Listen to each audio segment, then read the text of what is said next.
You're at the beginning of the process of festival submissions with your short film, The Suitcase.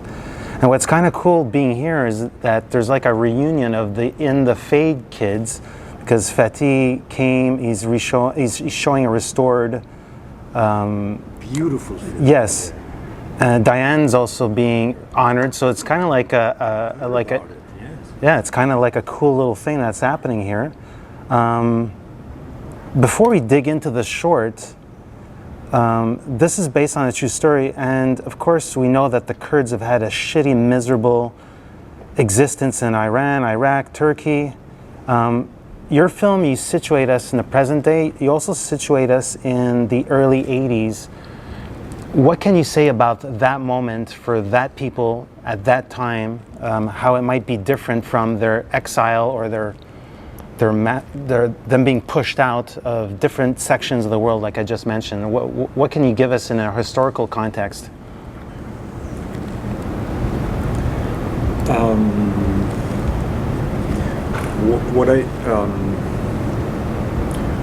Why I choose to make this film is that I see that there is a struggle for identity in both times, and that the struggle for identity is now on other circumstances, but it is the same struggle. So that was for me the goal for, like, okay, there is a story, there is a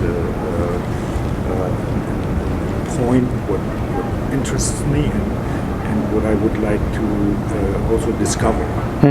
So there was the main, one of the goals. What is identity? What meant it then, and what does it mean now?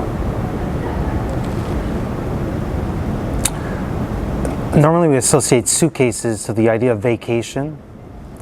Here it's more about displacement. It's about the heirloom of survivalism. How did this very, very specific object, how did that come into your early ideas? How did it become part of the genesis of the film? Is that something that, I imagine anybody who has to move from one area to another, that object becomes just as important as water, as a cell phone with a SIM card? It serves a larger purpose. Yeah, it does. It was for me also, like, you know, it's not a daily object, but it's something we don't care about. It lays there somewhere for 11 months, and then we grab it out for a few weeks, and then we put our most precious things in it to shine at the vacation, and then we bring some souvenirs with it. So what was interesting for me is, you know, when the war between Russia and Ukraine started, and there was, like, I felt like there was in the society in Germany and also in other places in Europe, I realized that people are talking about having a suitcase with the most important things they have to get out of the country in 1 hour. So to have everything in this suitcase, prepared suitcase, if something happens, and we will be in a world war, so that you can leave the country in an hour.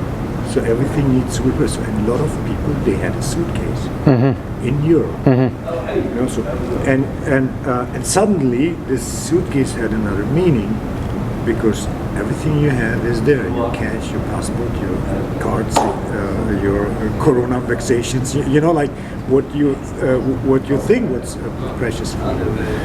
But there is also the other side of the coin, when it is for the Western people. From time to time, the suitcase is important. For other people, the suitcase is life and death. Yes, and if you are traveling from Syria, you have to leave the country because there is war, and you have to go, and you have a life which you cannot put in the suitcase, but you are forced to reduce everything you need to put in there and to go find a new life. Yeah. And so it becomes another meaning, and that's and that was things where, you know, like sometimes things are coming together, and then you get the motivation, and you're like, okay, I will now dig in the work and try to write the best script I can write, the best story I can do, and try to make the best film I can do. And that's what I tried with my team, what we tried to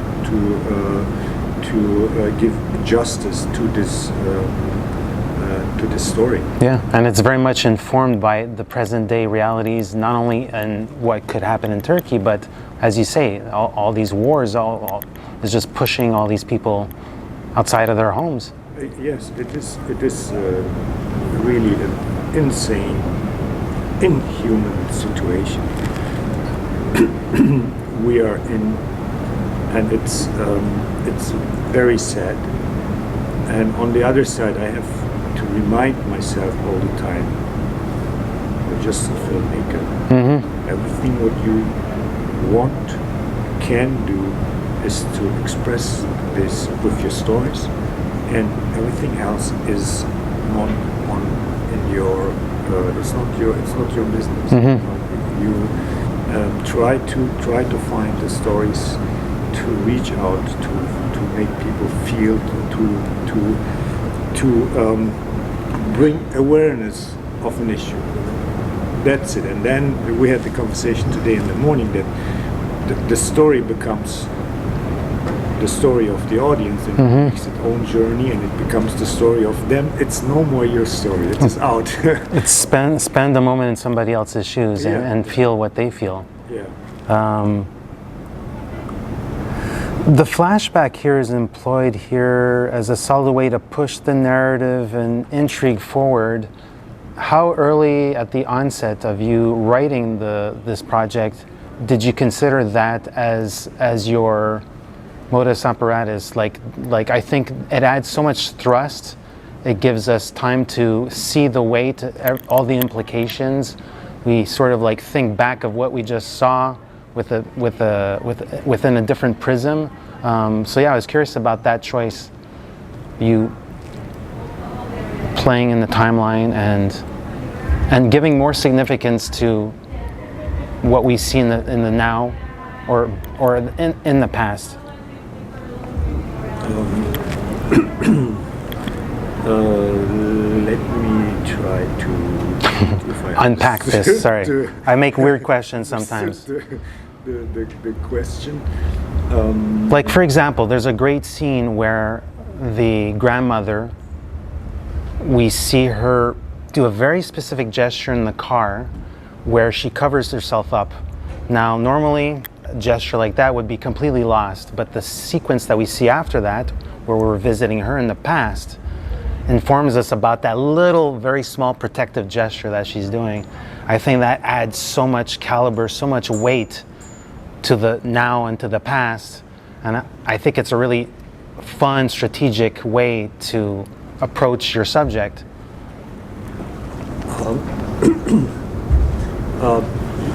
Yeah, you know, it was it is a process of once you write a story, and then what are you discovering when you're shooting it? Mm-hmm.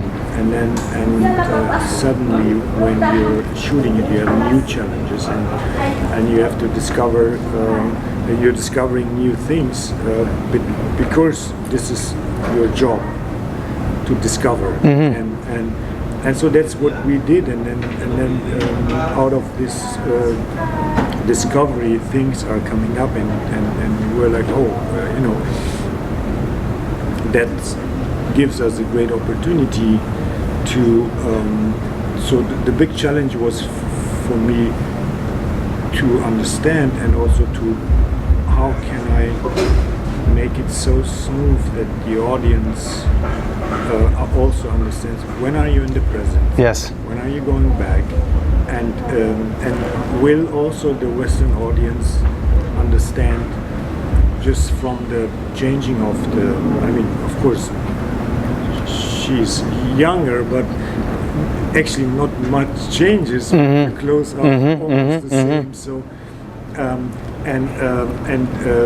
will the audience understand this? How we can manage that? So that was a huge. It's not as if you paint. It's not as if you put, like, say, this is 19 whatever, because the buildings look exactly the same as they did. I mean, maybe the clothes changed, but then are you really looking at a piece of clothing like it's you got hints like with cars and stuff like that, but also mannerisms, I think, is what sort of like separates it as well. Talk to me about the look of the film that you wanted, and the remote location of it. First of all, where did you find the location, and was that always something that you had pictured in your mind to represent, to tell this story? Yeah, the landscape was always this type of landscape I saw, imagined. What I did not imagine was that I actually wanted to shoot the present part in the winter, and the flashback in the summer. So, but of course, there is no money for that, so we shot both at the same time when we were shooting in the Aragats region in Armenia, and there is a huge Yazidi community in Armenia, and they speak Kurdish. Okay. And they were so good to us. They let us shoot in their villages, and we casted a few people from the villages. So there were like 5 villages, with all Yazidi villages. And when I went there for the first time, it reminded me on the 80s how I grew up in Turkey. Nothing changed, actually. And so that was the perfect location, like with the snow and the houses, and of course there are some things local people will see. Oh, this looks not like Anatolia. Yes. But that were the circumstances. It's fun seeing this after I just revisited About Dry Grasses, which is very much a winter film, so it's fun to see this in that context lining up.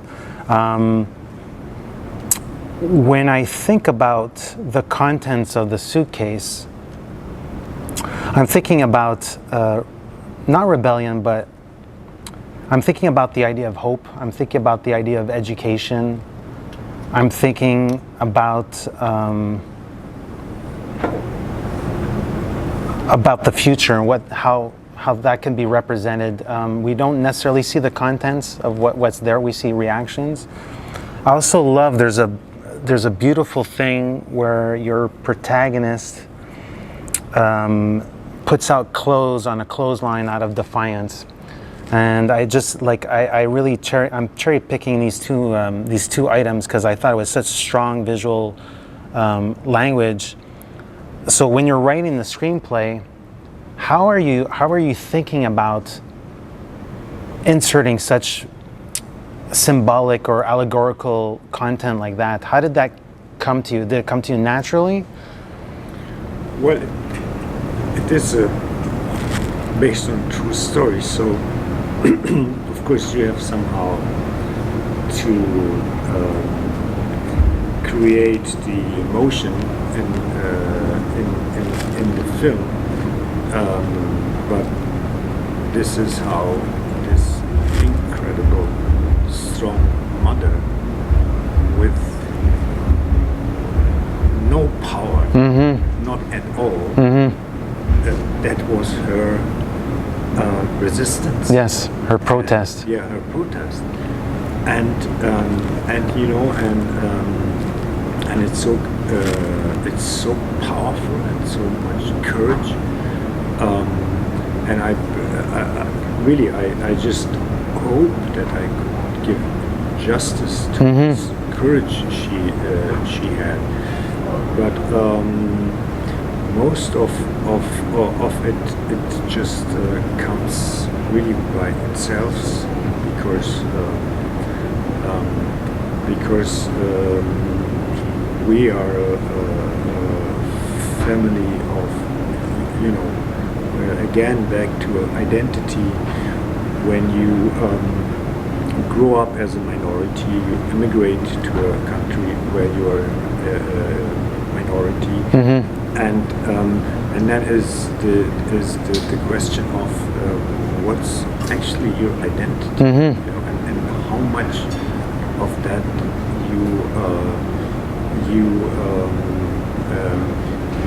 keep with yourself, and what are you losing on the way, on the years, and the generations that are passing. And this woman, she just said, no, I'm staying here, and I will do my process, and that will be the legacy. That will be my legacy. I'm not going away. And to come to the maybe to add something to the question before.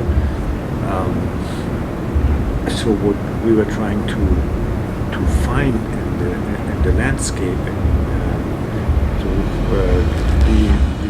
our motivation was like, how can we find the bitterness in the beauty of this landscape? It's beautiful. People are, on the other mountain, people were skiing. Just 4 or 5 kilometers away on the other side of the mountains, they are skiing, and on this side of the mountain, they can't do anything because it's winter. The animals are in the indoors. indoors. Yeah. So you have to wait until spring comes, that life starts again. Yes. How can we bring bitterness into this beauty? Because that's what I felt a very long time, that you have actually a beautiful life, but something is always bitter. Something is always not right. And I don't know. That's what I tried a little bit to express also with the images we chose. When you're writing this project, were you thinking feature? Are you thinking like, because this could serve as a template or blueprint for something larger, where you get into more complex, dramatic terrain. So was it potentially a feature at the onset? That's to be honest, that was the idea to see, to test out the theory with the short, and then and also the skills. And sometimes it's also good to admit that you don't have the talent, you can't do it, so why wasting much more money if you can waste? So the goal is to do the feature, and I'm right now also working on the script on the feature to make a bigger portrait of the family, and what I said before, the generations, what they gained in the process of a better life, and what they lost in this process regarding to identity and culture and tradition. And that's the big picture. Because you're featured in your own film. You're sort of like the wedge between the granddaughter who is trying to grasp her grandmother's reality and what that means. And so it is a generational thing where there are enormous gaps. The granddaughter's reality and the one of her grandmother, it's only 2 generations difference, but it's a major difference. Yeah. And it will get faster. It's, so we are in this transition time where things were slowly, now the processes are getting faster and faster. So this 3 generations, and what I'm very sad about this is that a lot of stories are lost from this generation to the next, and so if we lose stories, you lose identity. You lose identity. Yeah. If you lose the language, you lose story and you lose identity. So there is a bigger feature film. It's a huge challenge, I think, because it will be not easy. But I'm working on the script, and I hope I can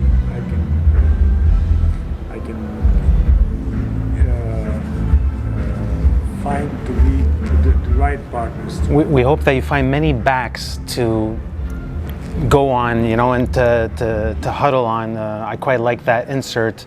You do like a double back thing in the film. Essentially, it represents support. You're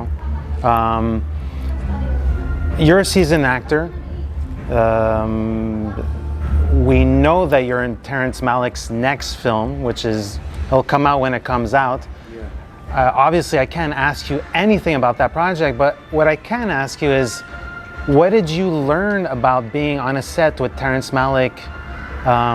What did you learn about his process? Is there something that you admire about his work ethic, or how he chose to go about with this project?